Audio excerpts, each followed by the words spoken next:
आज का अपना टॉपिक है एमएस ऑफिस में एमएस वर्ड। तो आप लोग नोट करें,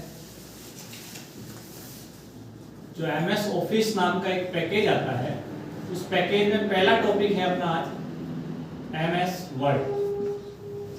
सबसे इंपॉर्टेंट, सबसे ज्यादा क्वेश्चन आने वाला टॉपिक जो है वो है एमएस वर्ड। आप लोग इसको बहुत डीपली ध्यान से समझना है पूरा।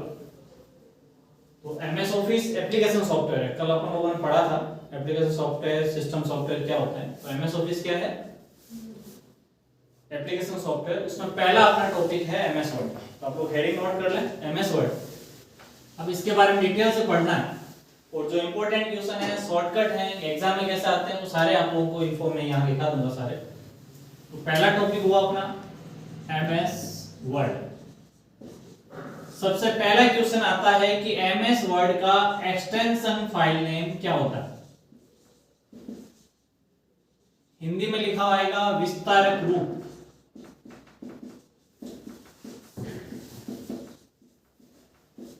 .docx बहुत इंपॉर्टेंट है। जितनी भी फाइल सेव होती है वो हमेशा एक्सटेंशन के साथ सेव होती है। तो एमएस वर्ड की जो फाइल है वो .docx एक्सटेंशन के साथ सेव होगी। क्लियर? अब कॉमन चीजें जो बाकी सभी वर्ड एमएस ऑफिस के जो एप्लीकेशंस हैं उनमें कॉमन आएगी, वो क्या क्या है बता देता हूं। किसी भी फाइल को सेव करना है एमएस वर्ड, चाहे वर्ड में करो, चाहे एक्सेल में करो, चाहे पावर पॉइंट में करो, कॉमन चीजें आप लोगों को ध्यान रखना। किसी भी फाइल को अगर सेव करना है तो अपने पास शॉर्टकट होता है Ctrl+S। और वही चीज अगर आपको एग्जाम में पूछ ले सेव एज का शॉर्टकट क्या है, तो गलती कर दे। उसका शॉर्टकट है F12 फंक्शन की 12। आया दोनों चीज समझ में? अगर आपसे सेव का पूछा जाए शॉर्टकट तो Ctrl+S, या किसी भी आप फाइल में काम कर रहे हो या वर्क कर रहे हो, उस डॉक्यूमेंट को मुझे सेव करना है तो क्या कमांड यूज करनी पड़ेगी? Save command. सेव कमांड का शॉर्टकट पूछे तो Ctrl+S। अब बात आती है सेव कमांड यूज करते हैं तो सेव एज क्या काम करता है?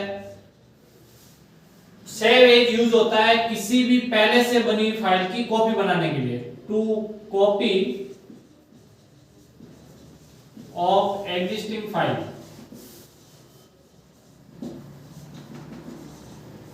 पहले से बनी हुई फाइल को कॉपी बनाने के लिए, उस फाइल की अगर कॉपी करनी है तो अपन क्या कमांड यूज करेंगे? Save as. दूसरा यूज है इसका दूसरी फॉर्मेट में, अदर फॉर्मेट में अगर फाइल को सेव करना है तब भी अपन सेव एज यूज करेंगे।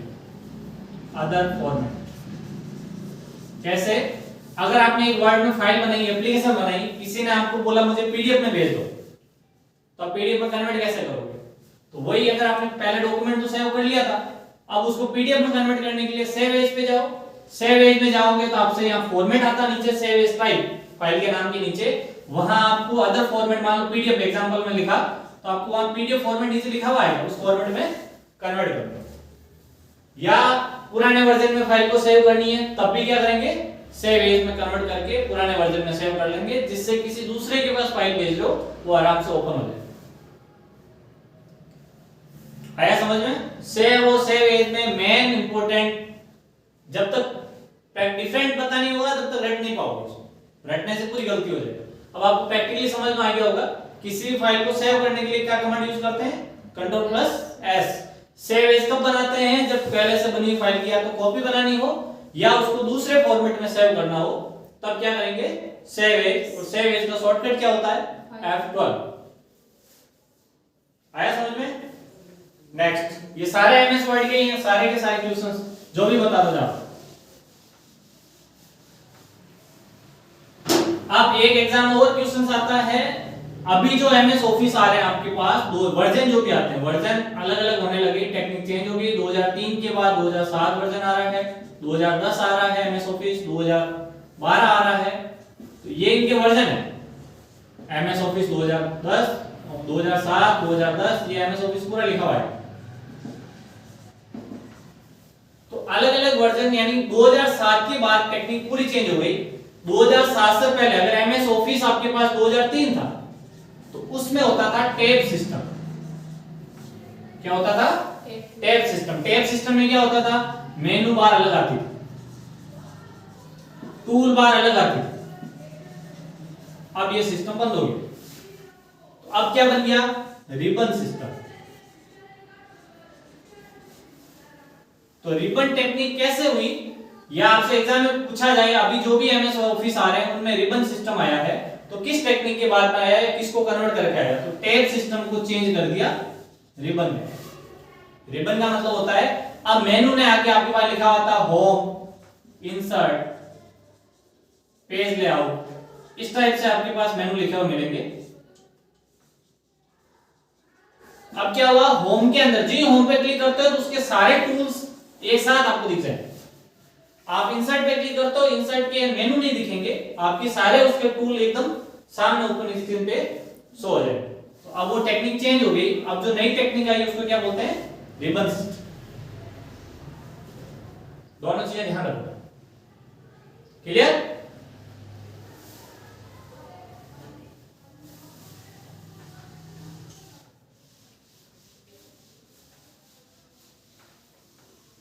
नेक्स्ट आपका क्लिपबोर्ड।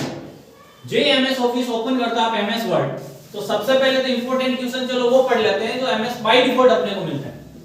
बाय डिफॉल्ट का मतलब होता है सिस्टम स्टैंडर्ड वैल्यू क्या लेता है, यानी जी आपके सामने एमएस वर्ड ओपन हुआ तो फाइल का नाम क्या था, अब इतना ध्यान नहीं दे पाते हैं या याद नहीं रख पाते हैं। फॉन्ट की साइज क्या थी, फॉन्ट कौन सा था, तो ये कॉमन चीजें आपसे पूछी जाती है। तो आपको याद नहीं रहता है कि बाय डिफॉल्ट फाइल का नाम क्या था। तो कभी भी आप लोग एमएस वर्ड ओपन करोगे तो जी एमएस वर्ड ओपन हुआ, बाय डिफॉल्ट फाइल का नाम लिखा हुआ आएगा आपके पास document1। ये फिक्स है। अब प्रैक्टिकली देख लेना पूरा। जी एमएस वर्ड ओपन करोगे, बाय डिफॉल्ट फाइल का नाम क्या मिलेगा टाइटल बार के अंदर? document1। उसके बाद आप जी फाइल को चेंज यानी सेव करोगे तो सेव करते समय जो नाम दोगे वो नाम हो जाएगा। लेकिन अपने आप अपने को क्या मिला? document1। आपसे पूछा जाए एमएस वर्ड ओपन होते ही बाय डिफॉल्ट फॉन्ट साइज आपको क्या मिलती है, तो फॉन्ट साइज अपने को 11 मिलती है। कितनी मिलती है? 11। अब आपसे पूछ ले मिनिमम फॉन्ट साइज क्या होती है और मैक्सिमम फॉन्ट साइज क्या होती है,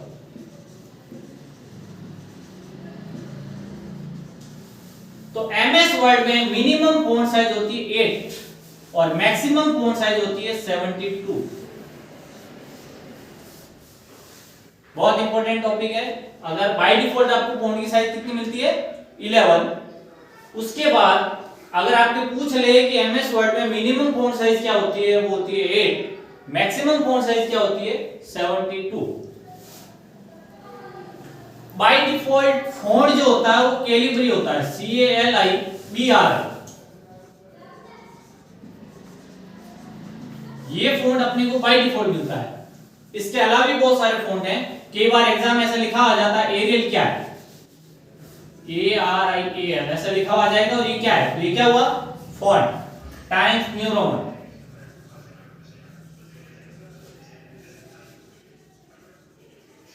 आप लोग जो टाइपिंग करते हो, आप लोगों को बोला इंग्लिश में टाइप करते हो तो फॉन्ट किसके होने चाहिए? इंग्लिश के। आपके सिस्टम अगर इंग्लिश के फॉन्ट है तो टाइपिंग किसमें होगी? इंग्लिश में। आपको अगर कोई बोले हिंदी में टाइपिंग करना है तो कंप्यूटर के अंदर आपके सिस्टम में क्या होना चाहिए? हिंदी के फॉन्ट। तो फॉन्ट की वजह से ही आप लोग हिंदी इंग्लिश में टाइपिंग कर पाते हो। अगर आपको एग्जांपल पूछ ले हिंदी के फॉन्ट कौन से हैं, तो कृति देव नाम से जो फॉन्ट की सीरीज आती है वो सारी क्या होती है? हिंदी फॉन्ट। स्पेशली ध्यान रखना, कृति देव में वर्जन खूब आएंगे, 010, 011 इस टाइप से खूब सीरीज। या आपके पास मिलेगा मंगल फॉन्ट, ये भी हिंदी का है। तो आप जो भी आप लोग हिंदी और इंग्लिश में टाइपिंग करते हो किसकी वजह से कर पा रहे हो? फॉन्ट की वजह से। आप लोगों को कोई एग्जांपल दे दे, एरियल क्या होता है, टाइम्स न्यू रोमन क्या होता है, या कैलिब्री क्या है, तो क्या होता है? फॉन्ट। आया समझ में? क्लियर यहां तक? तो बाय डिफॉल्ट चीजें क्या क्या हुई? बाय डिफॉल्ट फाइल का नाम क्या होता है? document1। बाय डिफॉल्ट फॉन्ट की साइज अपने को क्या मिलती है एमएस वर्ड ओपन होते ही? 11। आप चेंज बाद में कर दो, ठीक है ना? फॉन्ट कौन सा मिलता है बाय डिफॉल्ट? कैलिब्री। इसके अलावा आप लोग बाय डिफॉल्ट चेंज करते हो। तो अगर आपको साइज पूछ ले तो minimum font size 8, maximum font size 17। अगर आपसे पूछ ले बाय डिफॉल्ट अलाइनमेंट कौन सा होता है, टेक्स्ट जो अलाइनमेंट होता है वो अलाइनमेंट मतलब किस वे से आप लोग टाइप करना शुरू करते हो। हमेशा अपना अलाइनमेंट कर्सर जो होता है लेफ्ट साइड में होता है। आप जीएमएस वर्ड ओपन करोगे तो आपका कर्सर हमेशा किधर मिलेगा पेज में? लेफ्ट की तरफ। आप लोग अगर चेंज करते हो तो चेंज हो जाता है। तो बाय डिफॉल्ट अलाइनमेंट भी अपने को क्या मिला? लेफ्ट। तो 4 क्वेश्चन तो बाय डिफॉल्ट के टॉपिक है, आपको स्पेशली याद रखना है। फाइल का नाम क्या है, फॉन्ट साइज क्या मिलती है अपने को, फॉन्ट कौन सा मिलता है और अलाइनमेंट कौन सा मिलता है। अब क्या होता है अलाइनमेंट अभी डिटेल में पढ़ेंगे। क्लियर है तक?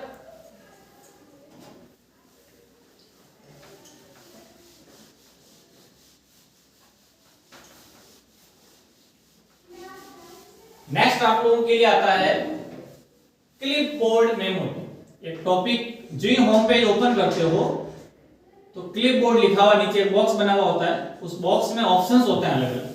तो क्लिपबोर्ड तो ये खुद अपने आप में एक मेमोरी होती है। क्लिपबोर्ड क्या होती है? मेमोरी होती है जो डेटा को सेव करके रखती है।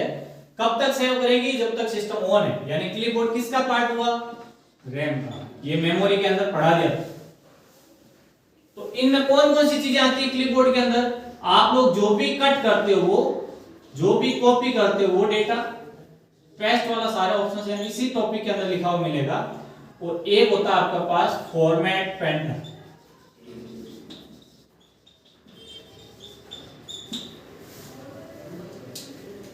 स्पेशली चीजें ध्यान रखना है। कट का शॉर्टकट, कॉपी का शॉर्टकट, पेस्ट का शॉर्टकट, फॉर्मेट पेंटर का शॉर्टकट। तो कट होता है, कट मींस काटना, कैंची बना लो आराम से याद हो जाएगा। Ctrl+X। जितने भी आपके पास मेनू के अंदर जो सब मेनू आते हैं उनमें ऑल्ट की नहीं आएगी, रटना नहीं है कुछ भी। जब पहले मेनू आते थे उनकी स्टार्टिंग की शॉर्टकट क्या होती थी? ऑल्ट की। अब जो अंदर जो भी सब मेनू के टूल्स आते हैं उनका स्टार्टिंग कहां से होगी? कंट्रोल की से या डायरेक्ट कोई फंक्शन, दोनों में से एक परमानेंट। तो अगर आप कट कुछ भी करते हो तो उसको सिलेक्टेड आइटम को क्या करना है? Ctrl+X। पहले टेक्स्ट को सेलेक्ट करोगे, सेलेक्ट करने के बाद ये ऑप्शन हाईलाइट होगा। आ रहा समझ में? अगर आपको कॉपी करना है किसी भी टेक्स्ट को तो सेलेक्ट करने के बाद Ctrl+C यूज करना। चाहे कट किया चाहे कॉपी किया, उस डेटा को आपको वापस कहीं चाहिए यानी पेस्ट करना होता है तब अपन पेस्ट कमांड यूज करते हैं और उसके लिए शॉर्टकट है Ctrl+V। क्योंकि Ctrl+P होता है प्रिंट का, और ये सारे शॉर्टकट पहले से हो रखे हैं इसीलिए इसका शॉर्टकट थोड़ा हटके होता है Ctrl+V। अब बात आती है फॉर्मेट पेंटर। बहुत स्पेशल चीज है ये। फॉर्मेट पेंटर सेलेक्टेड टेक्स्ट की फॉर्मेटिंग प्रॉपर्टी की कॉपी करता है। क्या करता है? सेलेक्टेड टेक्स्ट की फॉर्मेटिंग प्रॉपर्टी की कॉपी करता है। ये स्पेशली ध्यान रखना है। फॉर्मेटिंग प्रॉपर्टी क्या होती है? अब ये समझो। फॉर्मेटिंग प्रॉपर्टी का मतलब होता है आपके फॉन्ट की साइज क्या थी, फॉन्ट का कलर क्या था, ठीक है ना, और फॉन्ट की स्टाइल क्या ले रखी थी, अलाइनमेंट क्या ले रखा था, ये सारी चीजें, स्टाइल कौन सी ले रखी थी, बोल्ड, इटैलिक, अंडरलाइन, वो सारी चीजें क्या कर लेता है? ये कॉपी कर लेता। तो आपने मान लो ये कोई हेडिंग बनाई, उस हेडिंग में आपने चेंजिंग किया, उसको कलर दिया, अलाइनमेंट दिया, साइज दी। आपको वैसी हेडिंग कहीं उसी फाइल के अंदर कहीं और चाहिए तो अपन उसको सेलेक्ट कैसे करेंगे? जिसकी तरह बनाना है पहले उस टेक्स्ट को क्या करेंगे? सेलेक्ट करेंगे। सेलेक्ट करने के बाद क्या टूल यूज करेंगे? Format painter. जी आप लोग फॉर्मेट पेंटर पे क्लिक करोगे, आपका जो कर्सर बना हुआ आता है, आईबीएम जो बनी हुई होती है, वो पेंट में जो ब्रश बना हुआ आता है, एमएस पेंटिंग आप लोगों ने की होगी, वहां जो ब्रश टूल आता है उसकी तरह बन जाएगा। और जिसको जिसकी तरह बनाना है उसको आप लोग सेलेक्ट कर लो, वो ऑटोमेटिक ही उसकी तरह कॉपी हो जाएगा सेम का सेम। यानी वही कलर हो जाएगा, वही फॉन्ट, टेक्स्ट वही रहेगा। टेक्स्ट अगर चेंज करना है तो उसका काम क्या होता है? कॉपी का। कॉपी उस टेक्स्ट को कॉपी करके ले आता है सेम का सेम।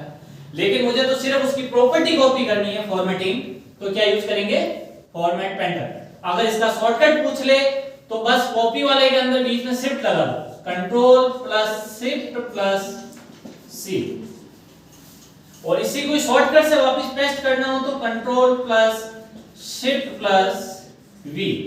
यानी पेस्ट वाला सेम आइटम के अंदर शिफ्ट लगा तो फॉर्मेटिंग प्रॉपर्टी की कॉपी को पेस्ट भी कर दो। बहुत इंपॉर्टेंट है और कॉमन चीजें आती है आप लोग बहुत याद नहीं रख पाते। क्लियर यहां तक?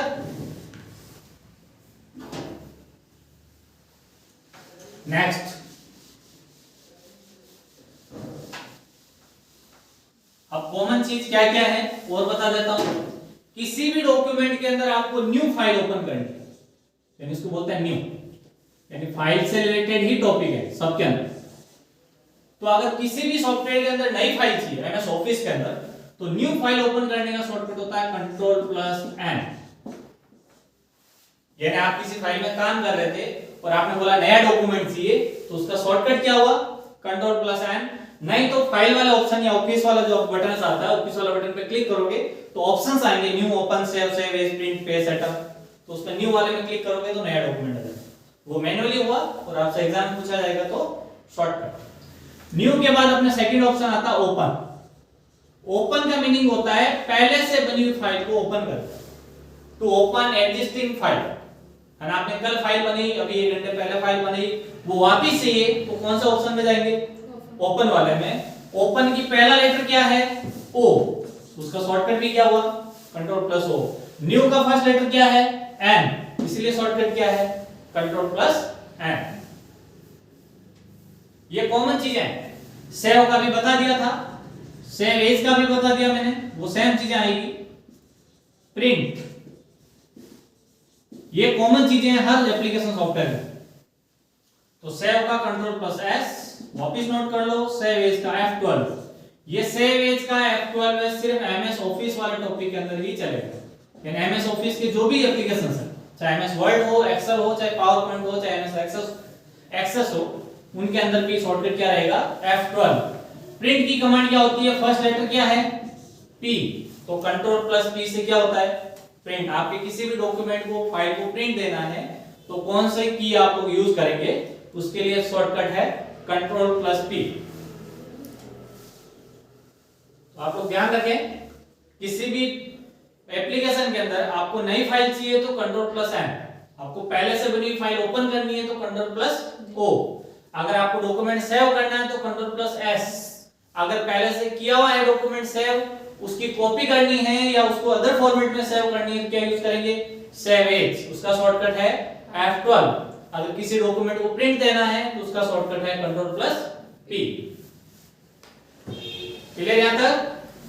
ये बेसिक है, ये सेम एमएस एक्सेल में भी आएगा काम और वही पावर पॉइंट में भी आएगा। आप लोगों के चाहे ग्राम सेवक की भर्ती का हो, चाहे पुलिस कांस्टेबल हो, ये कॉमन चीजें सब।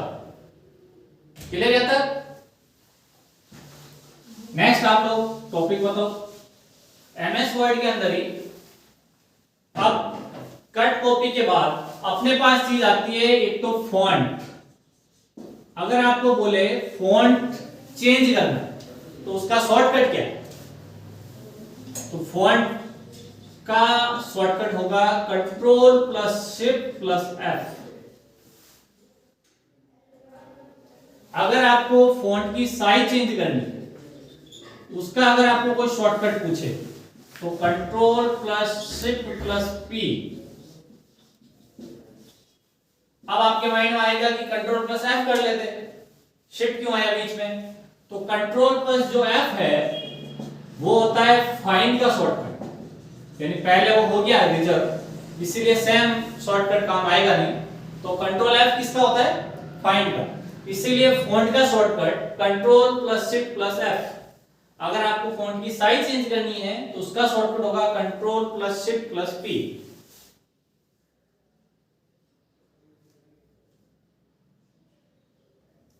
क्लियर? नेक्स्ट, अगर आप लोगों से पूछा जाए कि किसी भी डॉक्यूमेंट के अंदर स्टाइल कितने टाइप की होती है, जिसको फॉन्ट स्टाइल बोलो चाहे टेक्स्ट स्टाइल, एक ही बात होती है। तो स्टाइल जो होती है वो 4 टाइप की होती है: regular, bold, italic and underline. Style समझ गया ना, अपने अपने स्टाइल, स्टाइल का मतलब होता है फॉन्ट किस वे के अंदर आपको दिखता है। अगर कोई सिंपल सा आदमी यानी ऐसे फॉन्ट कोई सिंपल सा है जिसका न तो गहरा दिख रहा है, न तिरछा है, न कोई नीचे अंडरलाइन है, तो वो क्या हुआ, रेगुलर। जो टेक्स्ट गहरा दिखता है उसकी स्टाइल क्या होती है, बोल्ड। बोल्ड का शॉर्टकट होगा कंट्रोल+B, इनका सबका फर्स्ट लेटर। इटैलिक का फर्स्ट लेटर क्या है, आई। इटैलिक में क्या होगा, टेक्स्ट तिरछा हो जाएगा। तो आपको कोई बोले टेक्स्ट को इटैलिक करना है, इसका मतलब उसका शॉर्टकट क्या आएगा, कंट्रोल+I। अगर आपको बोले किसी टेक्स्ट के नीचे अंडरलाइन चाहिए तो कंट्रोल+U। तो जो आपने सेलेक्ट किया उसके नीचे अंडरलाइन आ जाएगी, या अंडरलाइन ऑप्शन सेलेक्ट करने के बाद जो भी टाइप करोगे उसके क्या आएगी, अंडरलाइन आएगी। इनके शॉर्टकट भी इनको ऑफ करते हैं, ये भी बड़ी बात है। यानी आपको किसी टेक्स्ट को बोल्ड करना है तो कंट्रोल+B से बोल्ड होगा, और हटाना है तब भी कंट्रोल+B से हटे। ऐसे ही किसी टेक्स्ट को इटैलिक करना है तो कंट्रोल+I, लेकिन इटैलिक वाला ऑप्शन अगर हटाना है तो वापस कंट्रोल है। अगर किसी टेक्स्ट को अंडरलाइन करनी है तो सेलेक्ट करके कंट्रोल+U, अगर वापस रिमूव करनी है अंडरलाइन तो कंट्रोल+U सेलेक्ट करके, वो अंडरलाइन जो ऑप्शन था वो हट जाए। तो रेगुलर का कोई शॉर्टकट नहीं होता है। एग्जाम में पूछा जाएगा इनमें से कौन सी टेक्स्ट या फॉन्ट स्टाइल है, या इनमें से कौन सी टेक्स्ट या फॉन्ट स्टाइल नहीं है। तो अगर आपसे स्टाइल में पूछा जाए तो 4 नाम आते हैं आप लोगों के पास, नया नाम, क्योंकि जो स्क्रीन होती है एमएस वर्ड ओपन हुआ तो मेनू के अंदर आपको 3 चीजें दिखती है। तो आप लोगों को अगर किसी दे दिया इनमें से कौन सी फॉन्ट स्टाइल है या कौन सी नहीं है, और रेगुलर नाम आता तो आपको कंफ्यूज हो जाता, ये कहां से आ गया, ये है ही नहीं इसका मतलब, वो नहीं के चक्कर में उसको राइट करके आ जाता। तो स्टाइल 4 टाइप की होती है। अगर कोई भी टेक्स्ट न बोल्ड है, न इटैलिक है, न अंडरलाइन है, तो क्या होगा, रेगुलर। जो ही आप इनमें से कुछ भी प्रॉपर्टी अप्लाई कर देते हो वो रेगुलर की प्रॉपर्टी हट जाती है, वो टेक्स्ट या बोल्ड बन जाता है। यानी इन तीनों में से एक साथ तीनों अप्लाई कर सकते हो, कोई 2 कर सकते हो, कोई 1 कर सकते हो, ये भी है। यानी एक टेक्स्ट बोल्ड भी हो सकता है, इटैलिक भी हो सकता है, और अंडरलाइन भी हो सकता है साथ में। लेकिन रेगुलर तभी होगा जब तीनों ही प्रॉपर्टी नहीं होगी। आया यहां तक समझ में। नेक्स्ट होता है टेक्स्ट का अलाइनमेंट। क्वेश्चन आने लायक चीजें सारी समझनी है। अब आपको पूछ ले टेक्स्ट की अलाइनमेंट क्या है या फॉन्ट का अलाइनमेंट क्या है। तो अलाइनमेंट क्या होता है, कौन से वे से अपन टाइप करते हैं। यानी बाय डिफॉल्ट फॉन्ट का अलाइनमेंट क्या होता है, लेफ्ट। तो 4 टाइप का अलाइनमेंट होता है, left alignment, right alignment, centre and justify.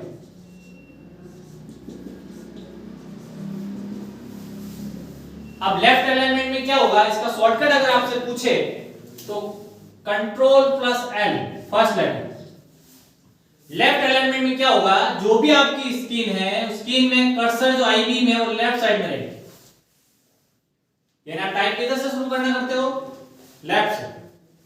अगर आपको राइट अलाइनमेंट का बोला जाए तो उसका शॉर्टकट होगा कंट्रोल+R, उसमें कर्सर आपका किधर चला जाएगा, राइट साइड में। आप लोग टाइप करोगे तो राइट की तरफ से टाइप करना शुरू होगा। आई चीज समझ में। थर्ड है आपका सेंटर अलाइनमेंट। सेंटर का फर्स्ट लेटर क्या होता है, C, और C किसका शॉर्टकट है, कॉपी का। तो नेक्स्ट लेटर क्या हुआ, E, तो कंट्रोल+E किसका शॉर्टकट है, सेंटर अलाइनमेंट। जस्टिफाई कंट्रोल+J, तो सेंटर में क्या होगा, कर्सर सेंटर में आ जाएगा। आप लोग जो भी टाइप करोगे लेफ्ट की तरफ बढ़ते जाओगे और कर्सर राइट की तरफ बढ़ता जाएगा, यानी जो स्पेस है वो दोनों साइड आएंगे। वापिस समझ लो, लेफ्ट अलाइनमेंट में कर्सर हमेशा लेफ्ट साइड में आता है, जो भी स्पेस होगा वो राइट में रहेगा। राइट अलाइनमेंट में कर्सर हमेशा राइट में आएगा, जो भी स्पेस छोड़ेगा वो हमेशा लेफ्ट की तरफ रहेगा। सेंटर अलाइनमेंट में कर्सर बीच में आएगा, स्पेस दोनों साइड में रहेगा।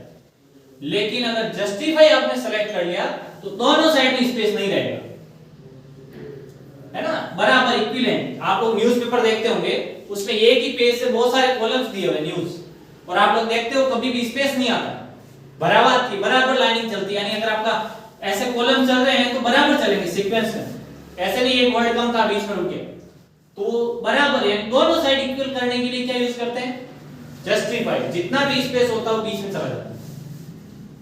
ये था अपना टेक्स्ट का alignment.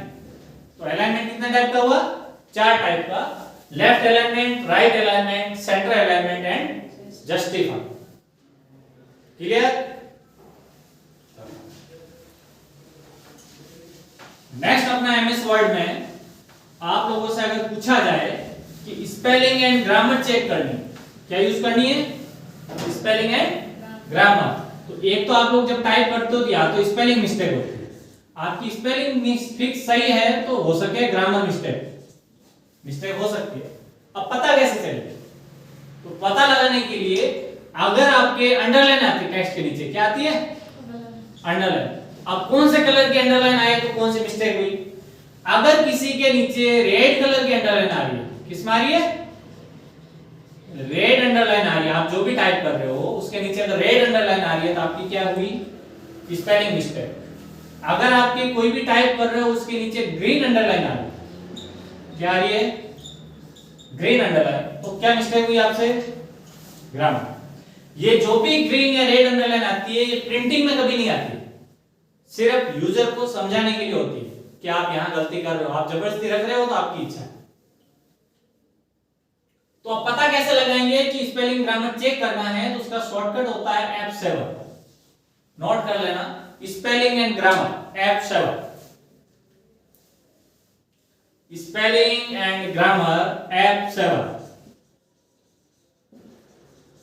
Spelling and grammar.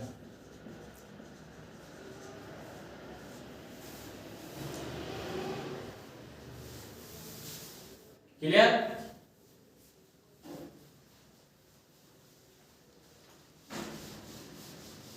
Next, अगर आपको पूछा जाए कि एमएस वर्ड में या किसी डॉक्यूमेंट में पोर्ट्रेट और लैंडस्केप का मतलब क्या होता है?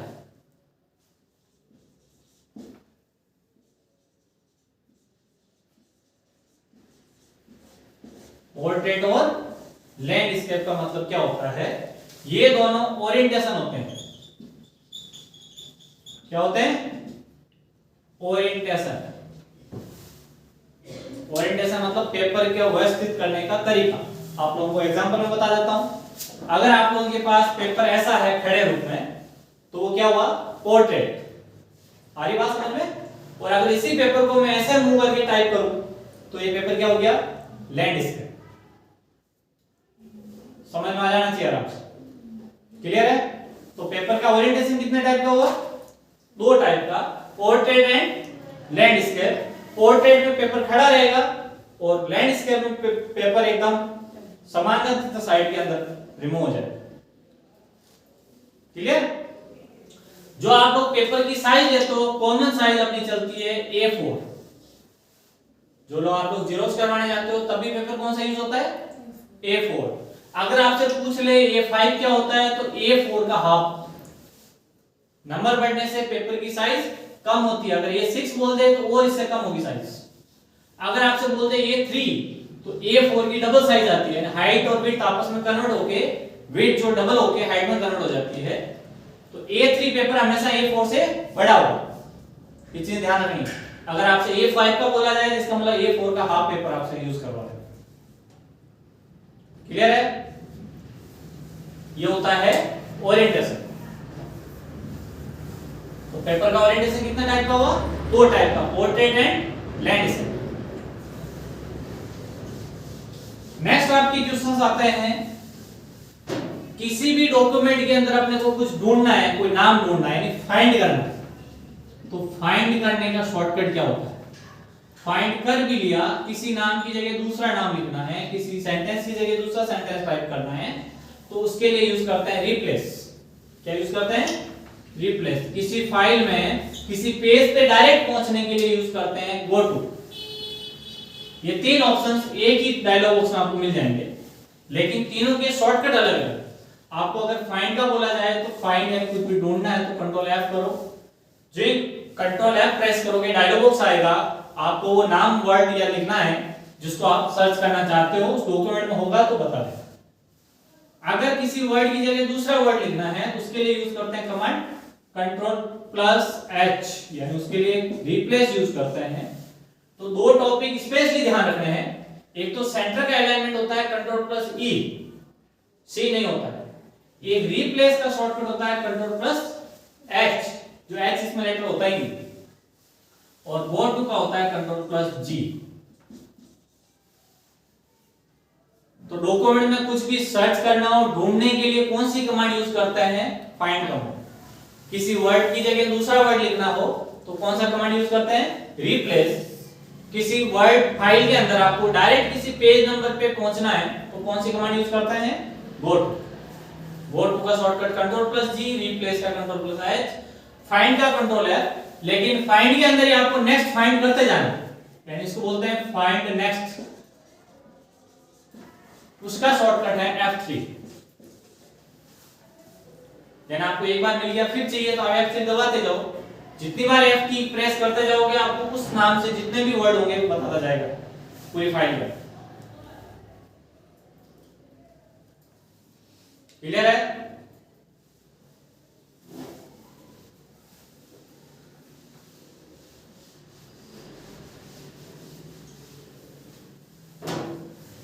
नेक्स्ट आपको देखो टॉपिक है एग्जाम आने लायक टॉपिक क्या क्या हो सकते हैं और बता देता हूं आपसे। एक हाइपरलिंक का शॉर्टकट होता है, जरूर पूछा जाता है। हाइपरलिंक का मीनिंग समझा देता हूं। हाइपरलिंक होता है अपनी फाइल के अंदर किसी अदर फाइल का लिंक देना, या किसी दूसरी वेबसाइट का लिंक देना, या किसी मेल का लिंक देना। लिंक देने का मतलब होता है आप लोग सोशल मीडिया नेट पे चलाते हो तो एक आईबी बार बना हुआ आता है, आप लोग उस पर क्लिक करते हो, नई विंडो आपके सामने ओपन हो जाती है। उस ऑप्शन को क्या बोला जाता है? हाइपरलिंक। अगर आपको वर्ड के अंदर हाइपरलिंक लगाना है तो कंट्रोल प्लस के इसका शॉर्टकट होता है, इसीलिए एग्जाम आता है। इसका लास्ट लेटर इसका शॉर्टकट, बड़ी यूनिक चीज। मीनिंग मैंने समझा दिया। अपनी फाइल के अंदर किसी अदर फाइल का लिंक या किसी वेबसाइट का लिंक देना, जिससे वहां पे जो जाओगे तो एक हाथ बना हुआ आएगा, जो आप लोग नेट पे यूज करते हो, गूगल में कुछ भी, तब भी बना हुआ आता है लिंक, जिस पे क्लिक करने से नई विंडो आपके सामने खुल जाती है। उसको बोला जाता है हाइपरलिंक। और हाइपरलिंक का शॉर्टकट है कंट्रोल प्लस के। क्लियर? नेक्स्ट आप लोगों के पास एमएस वर्ड में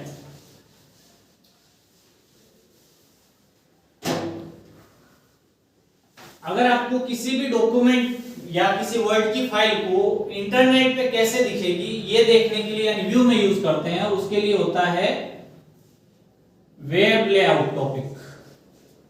वेब लेआउट आपसे पूछा जा सकता है कि कोई भी वर्ड में डॉक्यूमेंट बनाया वो इंटरनेट पे कैसे दिखेगा, वेबसाइट पे कैसे दिखेगा, तो कौन सा ऑप्शन का यूज करते हैं? Web layout. ये व्यू के अंदर ऑप्शंस आते हैं पेज लेआउट के साथ, ठीक है ना। अपन लोग जो कॉमन काम करते हैं वो हमेशा किस में करेंगे? Print layout. अपना वर्क जो होता है हमेशा प्रिंट लेआउट में होता है। लेकिन आपको इंटरनेट पे कैसे दिखेगा या नेट पे उस फाइल को अगर अपलोड करें तो कैसे दिखेगी, उसके लिए क्या कमांड यूज करते हैं? Web layout. यानी वेबसाइट पे कैसा लेआउट आएगा उसके लिए ये ऑप्शन चूज किया जाता है। क्लियर है?